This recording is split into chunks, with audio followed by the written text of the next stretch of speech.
narrative. There's nothing quite like the moment you realize that your entire life has been a lie. And I don't mean a small lie, like someone telling you they're 5 minutes away when they're actually still in bed.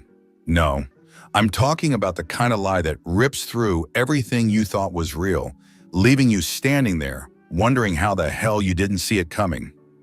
It was a regular Tuesday evening, well, as regular as it could get with two little kids running around the house, making noise and causing chaos. I was in the kitchen finishing up dinner, while my wife Jessica was in the living room, half watching TV, half typing away on her phone.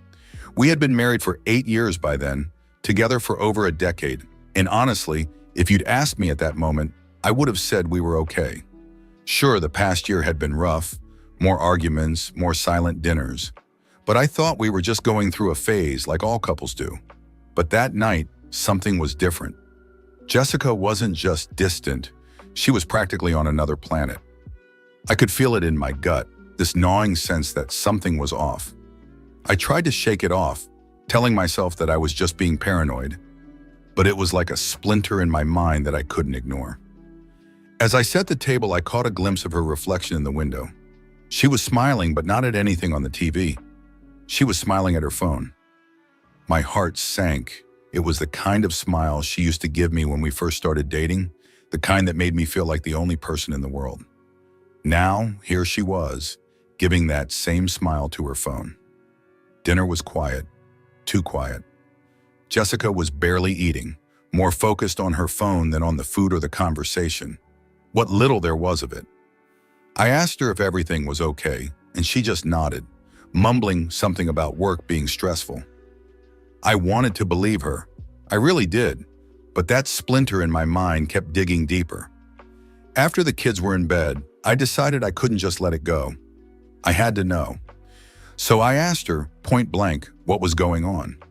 She looked up from her phone, surprised, maybe even a little annoyed, and told me she was just tired, that I was overthinking things. But I wasn't convinced. I pressed a little harder, asking her why she'd been so distant lately, why she seemed so disconnected.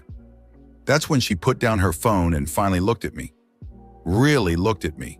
And for the first time in a long time, I saw something in her eyes that scared the hell out of me. Regret.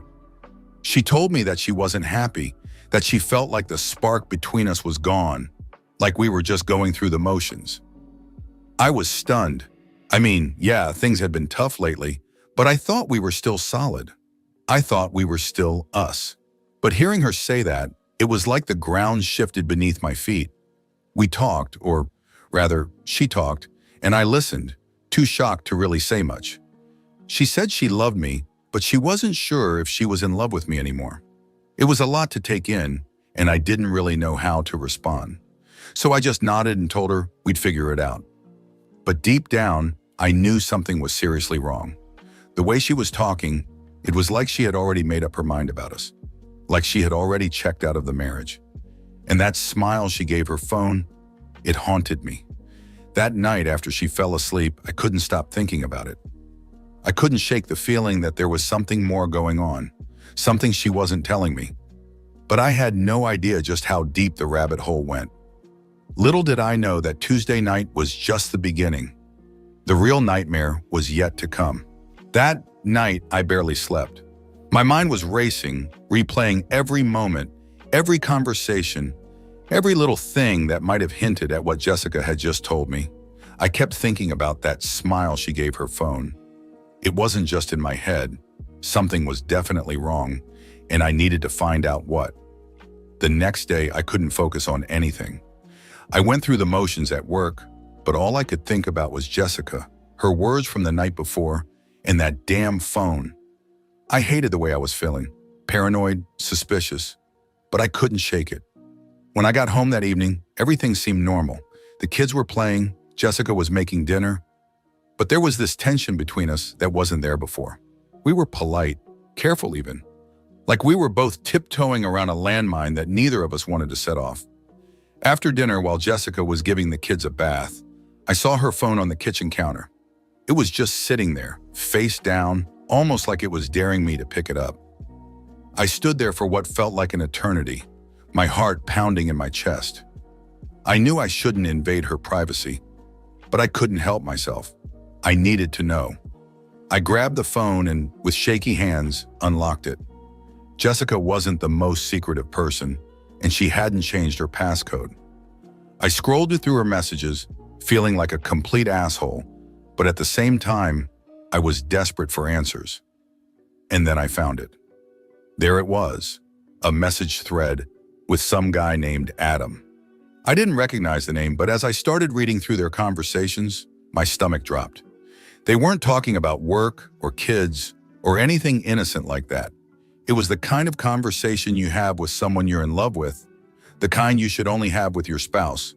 They were exchanging flirty texts, talking about how much they missed each other and how they couldn't wait to be together again. It wasn't just one or two messages either. It was a whole history going back weeks, maybe even months. I felt sick, like I was going to throw up right there in the kitchen. I kept scrolling, hoping, praying that it was all just some horrible misunderstanding. But the more I read, the worse it got. There were I love yous, plans for secret meetups, even talk about a future together. My hands were trembling so much that I almost dropped the phone. It was like everything I thought I knew about my life, about Jessica, was being ripped away in real time. I don't know how long I stood there just staring at the screen, trying to make sense of it all. It felt like the walls were closing in on me, like I was suffocating under the weight of what I had just discovered. I wanted to confront her right then and there, to throw the phone at her and demand to know how she could do this to me, to us, to our kids. But something stopped me. I don't know if it was fear, shock, or just the need to process what I had just learned, but I put the phone back exactly where I found it. I knew I couldn't just fly off the handle. I had to be smart about this, to figure out what I was going to do next. That night, I couldn't even look at Jessica. Every time she tried to talk to me, I just nodded or gave one-word answers. She asked if something was wrong, but I brushed it off, saying I was just tired. I could see the worry in her eyes, but she didn't push it. Maybe she thought I didn't know. Or maybe she was just too caught up in whatever fantasy she was living with Adam to care. I spent the rest of the night on my phone, searching online for advice, reading through forums where people had gone through the same thing. It was like I was looking for some kind of manual on how to handle your wife's infidelity. The more I read, the more I realized I needed to keep my cool. Confronting her without a plan would only make things worse. So I made a decision. I would gather as much information as I could, figure out my options, and then confront her when I was ready. I wasn't going to let her know that I knew. Not yet. I needed to protect myself, to protect my kids. This wasn't just about my marriage anymore. This was about my entire life, and I wasn't going to let her destroy it without a fight. As I lay in bed that night with Jessica sleeping soundly beside me, I knew there was no going back. Whatever happened next, our lives would never be the same. And all I could think about was how I was going to survive the storm that was coming. Over the next few days, I was living a double life. On the outside, I was the same old me, going to work, taking care of the kids, making small talk with Jessica like nothing was wrong. But on the inside, I was a mess. I felt like I was walking on eggshells, trying to hold it together while my world was crumbling beneath my feet. Every time Jessica looked at me, smiled at me, or tried to kiss me, it took everything in me not to recoil. The worst part was pretending that everything was fine when all I wanted to do was scream. I kept digging. Every chance I got, I was on her phone, reading their messages, trying to piece together how long this had been going on. I found out that their little affair had started 6 months ago. 6 months of lies, of betrayal, of her sneaking around behind my back. They had met at some conference she attended for work, and from there it spiraled into this twisted fantasy where they were the perfect match, where he was the one who truly understood her. The more I read, the angrier I got. It wasn't just about the physical betrayal, though that was bad enough. It was the emotional connection they had. Jessica was telling this guy things she hadn't told me in years, sharing her dreams, her fears, her everything. She was confiding in him, leaning on him like he was her husband, not me. And that hurt more than I can put into words. I was furious, yes, But I was also hurt, deeply, deeply hurt. I kept thinking back to our wedding day, to the vows we made, to the life we had built together. How could she throw all of that away for some guy she barely knew? How could she look me in the eye every day, knowing she was stabbing me in the back? It was like everything we had meant nothing to her. I knew I had to confront her, but I wasn't ready yet. I needed more time to process, to plan my next move. I wasn't going to just let her get away with this. I started seeing a lawyer, getting advice on what my options were. I wanted to make sure that when I confronted her, I was in the best possible position to protect myself and the kids. During this time, I also started documenting everything. I took screenshots of their messages, saved emails, even started keeping a journal of her behavior. It felt wrong, almost like I was the one betraying her, but I knew I had to do it. I couldn't afford to be caught off guard, not when so much was at stake. One night after the kids were in bed, Jessica was in the shower, and I found myself alone in the living room, staring at her phone on the coffee table. I knew she was still texting Adam, but I hadn't confronted her about it yet. My hands were shaking as I picked up the phone again, scrolling through their latest conversations. It was all there. Plans to meet up, talking about their connection, and how hard it was to hide their feelings. But then I saw something that stopped me cold. She was talking about me. Jessica had told Adam that she felt trapped in our marriage, that she didn't know how to leave without hurting the kids. She even admitted that she had thought about asking for a divorce but was afraid of how I would react. It was like reading a script from some twisted soap opera, except it was my life, my marriage, that was being torn apart. And then she said something that nearly broke me. "I wish I had met you first." That was the moment I knew there was no saving this. Whatever we had, whatever we used to be, it was gone. She wasn't just unhappy, she was already halfway out the door. And the worst part was, she didn't even have the guts to tell me. She was waiting for the right moment, or maybe for me to find out on my own, so she wouldn't have to be the bad guy. I put the phone down, my mind racing. I felt sick to my stomach, like I had just been punched in the gut. It was over. I knew it, and deep down, I think I had known it for a while. But seeing it there in black and white made it real in a way that nothing else had. That night, I made up my mind. I wasn't going to let her keep stringing me along while she played house with Adam behind my back. The next time I confronted her, it would be the last time. I was done being the fool, done pretending that we could somehow fix this. I was going to take control of the situation, not for her, not for Adam, but for me and my kids. And so I waited. I waited for the right moment, biding my time, letting her dig her own grave, all the while knowing that the end was coming. She just didn't know it yet. I finally reached my breaking point a few days later. It was a Saturday morning, the kind where we'd usually spend time together as a family, taking the kids to the park, grabbing lunch at that little diner we liked. But this time, there was no family time. Jessica was distant, glued to her phone, probably texting Adam, pretending she was just checking emails or scrolling through social media. The kids were playing in the living room, and I could feel the tension in the air, like a storm was about to hit. I couldn't take it anymore. I asked her to step into the kitchen, away from the kids, and with a calmness that surprised even me, I looked her in the eye and asked, "Are you having an affair?" Her reaction was immediate. Her face went pale, and she didn't say anything for what felt like an eternity. I could see the gears turning in her head, like she was trying to figure out how much I knew, how much she could still lie about. Finally, she nodded, barely a movement, but it was enough. My stomach dropped, and my hands clenched into fists at my sides. I wasn't going to let her off easy. "How long?" I asked, my voice steady, even though I felt anything but. She hesitated again before she whispered, 6 months, 6 months. Half a year of lies, of sneaking around, of betraying everything we had built together. But it wasn't just the time that got to me. It was the way she said it, like she was confessing something trivial, not like she was admitting to tearing our family apart. I pressed her for more details, not because I wanted to hear them, but because I needed to understand just how deep this betrayal went. And then she said something that almost made me lose it. "He's my deepest emotional connection," she said, almost like she was trying to justify what she had done, as if that made it okay.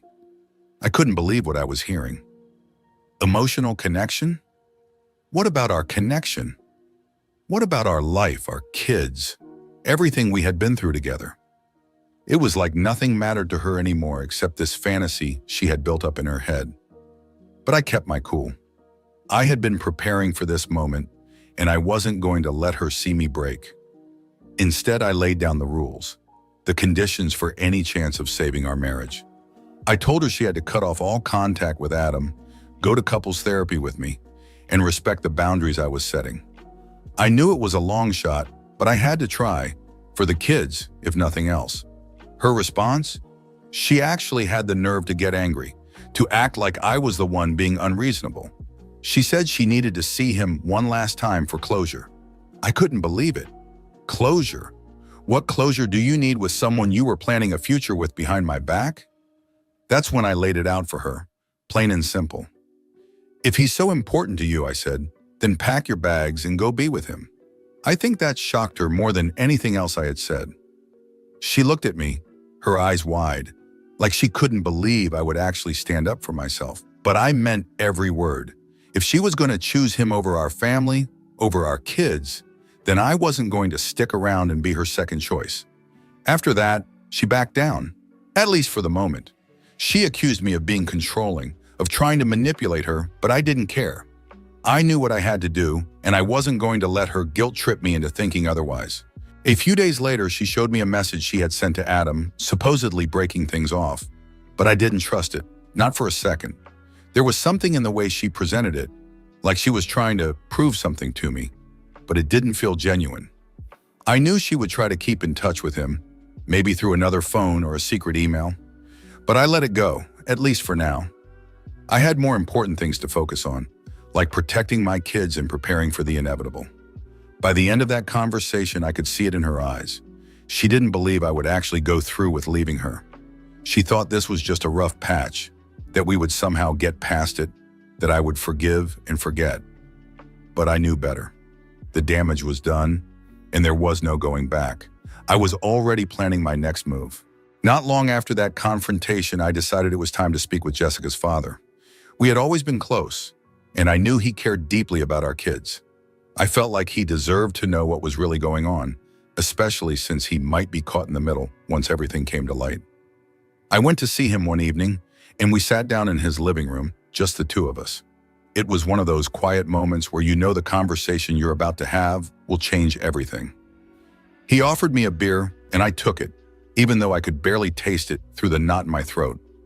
I started off by telling him how much I respected him and how important he was to me and the kids. Then I took a deep breath and explained the situation. How Jessica had been distant, the affair, everything. I was honest about my intentions. I told him I was going to file for divorce, that I couldn't stay in a marriage where trust was shattered, but that my main concern was the kids. He didn't say much at first, just listened, nodding along, his face growing more serious with every word. When I was finished, he sat back in his chair and let out a long sigh. I could tell he was processing it all, trying to make sense of how his daughter, his little girl, had gotten herself into this mess. After a few minutes of silence, he finally spoke.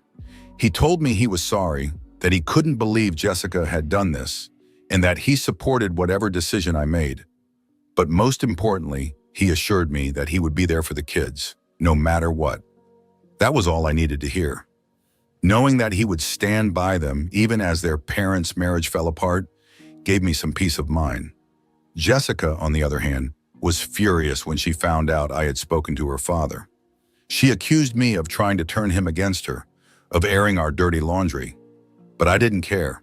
She was more concerned about her image, about keeping everything under wraps, than she was about the damage she'd done. That only solidified my resolve. I spent the next few days getting everything in order. I contacted a lawyer, started gathering all the documents I needed, and mentally prepared myself for what was to come. I wasn't just protecting myself. I was protecting my kids from the fallout of this disaster. I had to make sure they would be okay, that their lives wouldn't be completely turned upside down. And then came the moment to tell Jessica.